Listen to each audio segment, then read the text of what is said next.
chosen ones, going through silent treatment, even if it's for a few hours to extended amounts of time, months, years, like, it can be very traumatic and hard for you to deal with. And this is purposely done to leave you in a brain fog. It leaves you in a state of confusion. You're seeking any sort of response and reciprocation from the narcissist, and they refuse to give you any glimmer of hope that you can reach out to them. And they do this to put themselves on a high platform and make it like you're almost begging for them. Yeah, but this silent treatment can be brutal, you know. It can bring you to your lowest point, but as I mentioned just a second ago, it puts you in a brain fog. You're unknowing, and they do this to leave you in a state of confusion. They do this purposely. It's purposely inflicted to leave you confused. But the reason that they're leaving you confused is because they're confused within their own selves. You've figured them out. You've hit them with something. You have to understand what you're seeing this individual as. You're still looking at them as a partner. You're still looking at them as your soulmate. You're looking at them as your one and only. They're not that. They're an imposter. They're a counterfeit soulmate. They're someone who's standing in your way, and they're trying to make you suffer through the torture of silent treatment, devaluation, for extended amounts of time, some people even years. And they do this because they want to escape. They need to escape. They're trying to escape. They can't face up to what they're doing, so they look for an escape. They don't know what to say. They don't know what to say. That's the thing. It's like trying to draw blood from a stone, man. Please press the like and subscribe button. Help your brother out. It will take 2 seconds of your time. What I'll say to you is, a lot of us as chosen ones, we have a very analytical way of thinking. We're able to break stuff down to the root. We're able to strip stuff down to the core. So these lot don't have words to say. They don't have the words to say. So I don't know what we're trying to expect from them. Yeah? They're not gonna, they don't have the words to say, yeah? They don't encompass, I can't think of the word, but they don't contain the ability to be able to utter the words that we want to hear, because they've dug themselves into a grave. They've dug themselves into a ditch, yeah? They're feeling lost. Some of them have cheated. Some of them have gone with new suppliers. Some of them have done this stuff. They don't know what they're doing. They don't know how to confront you. In my circumstance, yeah, I had silent treatment done to me for a matter of years. And then the person reached out one day and said, "Hi, how are you doing?" Through a fake profile. They asked me how I'm doing, but they called me a name that only they would call me the name. So I knew it was them. They had some false picture up there and stuff. We're not meant to be speaking. We're not actually meant to talk. And they done this. So, you know, naturally, because they put me through such an extended amount of time, I just didn't even respond. And I think I said something back like, "You're lost," or whatever. I said, like, I just kind of cut them off. And that gave me the moment to feel like, you know what? I gave them a taste of their own medicine. I didn't put them through extended amounts of silent treatment, but I told them that they can't get anywhere with me, you know? I made it clear that they can't get anywhere with me. And they've reached out on numerous attempts through these fake profiles, but we're not meant to be talking. That's the thing. We're not actually meant to talk, and they've done this, right? So this is what I'll say to you. And the reason why in my situation is they were put on the silent treatment because they didn't know what to say, you know? As an empath, you kind of start feeling remorse for them. You start thinking, oh, you know, they're lost. They've told so many lies now. They don't have consideration of that. The only thing is they need to escape. They're trying to escape. They ran for something new. They might have cheated on you. They might have gone to someone else, you know? And they've made such a mess of the situation, they don't know how to confront you, because they always want to be seen in the same light. They don't want you to change the way you think of them. They don't want to seem vulnerable. They don't want to seem like they're lost. They don't want to seem like that. They want to stay in the same light, you know? They want to stay in the same way that you look at them. They don't want to change, but naturally things change, you know. Through life we get older, things change, our body changes, you know, things change, people change, yeah. Times change, people change, yeah. And that's what happens, but they can't stand that. They try fight against time, they try and fight against the process of, you know, feelings and things like that, to the point that they're basically going against the grain. They're going against the grain, trying to stop the fact about these feelings that they're having. So what I mean is like they're going forward into a new relationship, but they feel guilty. They're not guilty, but they think, why am I doing this? They don't know how to control it. They're very irrational. They're very unstable, you know. And I didn't even bring this up, and perhaps I should have brought it up earlier. You've got to understand, this is you've inflicted injuries upon them. You know your ins and outs. Unless I know the root of your story, I'm not going to know the ins and outs of your details of your thing, right? So take what you can from what I'm saying, but disregard the rest, yeah? But what I mean is silent treatment is a form of abuse, right? So they're abusing you, but the thing is, they've been abused by you unconsciously. You have to understand you've done something to them that hurt their ego, so they aim to hurt you. You're not dealing with your soulmate. You're not dealing with someone that loves you. As hard as that is to hear, you're dealing with your sworn enemy. They are the enemy. They are the devil. You're dealing with that. Yeah, you have to, once you take that into the forefront of your mind, you need to detach from all the soul ties that make you feel like this is your soulmate.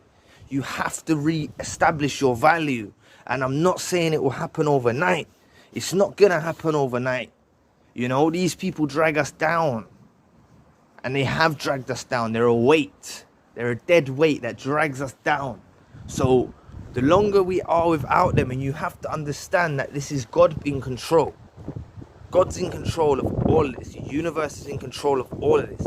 If this person is not able to utter the words that you want to hear, yeah, it's because they're not able to, yeah, they don't know how to, and God is in control of that, and he's causing a separation between yourselves.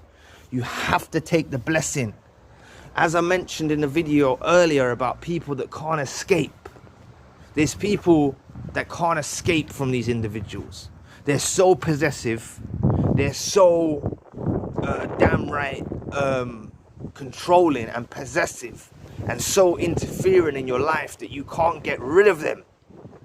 They're like a bad smell. You just can't get rid of it. They're just around you constantly. They're draining you. They won't let you breathe. And a lot of us have been in this situation with the narcissist, and then they've gone on the ghosting, silent treatment, and they've done this to us. But I'm trying to say that someone else out there in the world is suffering right now who would love silent treatment from their narcissist, from their psychopath, who would love to be free from them, free from the chains that they're bound in, you know. And they've got a lot of a harder work. So count your blessings, man. The silent treatment, look, it's just hurting our ego. They don't want to talk to us. And this was someone that told us they loved us and stuff like this. We have to detach. If you detach from knowing that this person is not your soulmate, they're not your divine counterpart, they're not your twin flame, they're not who's destined for you in your life. Everything they told you was a lie. It wasn't they didn't love you. It wasn't that they thought that they didn't find you beautiful. It's the fact that they're not able to recognize the qualities of a chosen one, to see the beauty within you, yeah, until afterwards. So that's why I said, let the separation take place. Let them do the silent treatment. Let them keep building up the walls, yeah, because them walls are gonna come crumbling down to when they realize the fact that you was the true one in their life. But if you keep reaching out to them, if you keep chasing them, you don't give them a chance to get the reality, yeah, you're staying them, you're leaving them in their delusion. Let reality hit them. Trust in yourself. Say, look, I'm a unique individual. There's only one of me. Don't compare yourselves to other individuals, yeah. Don't compare yourself to other individuals on social media. Don't let the social media get you down because you see someone else with filters and you see someone else who's dressed up like this and they look like that, and your photos. It's all an illusion on them social media sites with the filters and everything like that. Yeah. So what I'm trying to say to you is, don't be comparing yourself to others. Be thinking, oh look, he's gonna go get better, or she's gonna go get better. You have to understand and see the beauty of a chosen one. You're cut from a different cloth. You have to be grateful for who you are. There's so many people in this world that would literally give anything to be in your situation. And I'm not saying that's the only means for you to be grateful, but I'm trying to say there's people that is suffering around the world that are in a lot harsher situations, and they would give anything to be in your situation. So what I'm trying to say to you is, we have to count our blessings, and we have to see our own individuality. We have to recognize our own individuality, our own uniqueness. There's not another us. You have to understand that the narcissist faked a bond. They done all of this, but they still allowed it. There's a process that their body goes on. They bonded with someone. They were intimate with someone. They have ties all over them of you. They have reminders of you around them. Yeah, they have, it could be a drink that you used to drink, or a chocolate, or a TV program that you used to like. They've got all of these constant reminders about yourself. They're not this infamous person that has no feelings. They have feelings. They're very fragile. They're like children. Yeah. They're like children. They get hurt very easily. They go on vendettas. And this is probably the reason you're in a silent treatment and you don't know. They leave you in a brain fog. They leave you guessing. They leave you doubting yourselves because they want you to look inwardly. They know if they confront you, you'll demolish them. So therefore, they hurt you in the worst way. So therefore, you start looking at your own self and thinking that you're the problem. You're this way, you're that way, and this is the reason they left you, and this is the reason this. No, it's not the case. They're trying to make you attack yourself. And as I mentioned, the reason why they do the harshest discards, in life, they do the harshest way, is because at the end of the spectrum, they want you to kill yourself. I'm not saying all of them want this for you. I'm trying to say that in the DNA of a narcissist and in their demonic nature, suicide is something that they thrive on, is something that satisfies them. It's very sadistic. So I'm trying to say that they want you to damage yourself, and along the course of the way, they want you to go through bad spells, start doubting yourself, look in the mirror, not be happy who you are. Be grateful for who you are. You're walking, you're talking, you're breathing, you're thinking outside the box, you're chosen, you're empathetic. I'd rather be empathetic and have these attributes than be like someone who doesn't have it, who's not able to have it, because in their brain, on a brain scan, they've got a bit in their area of their brain where you can't have empathy. I'd rather have empathy. Do you understand how dangerous it is to be going around with the mindset that they've got for them? They have psychopathic tendencies. They're deranged, and it's because they're devils. So once you understand the fact, and I'll draw the video to a close now, but once you understand the fact that you're dealing with a devil, you need to disregard the feelings that you had for them when you looked at them in the light. You're still seeing them with the mask. They've unmasked. They're not that person. They've unmasked. Everything you fell in love with, everything you thought was true was a lie. Why do you want that in your life? You don't want that. Silent treatment's a blessing. Cut them out. And they make themselves such a problem. Once they dish out silent treatment, it's like if you block someone or you do silent treatment first, reality hits them later. They'll start grieving for you later, but they've made such a mess of the situation, they don't know how to reach out to you.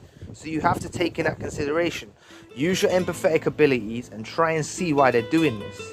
They're not doing it because you're A, B, or C, or D. They're doing it because of their own faults of inside themselves. But anyway, thanks for watching. Please press the like and the subscribe button. And if you want to book a session, the details are in the description box. Anyway, catch you all soon.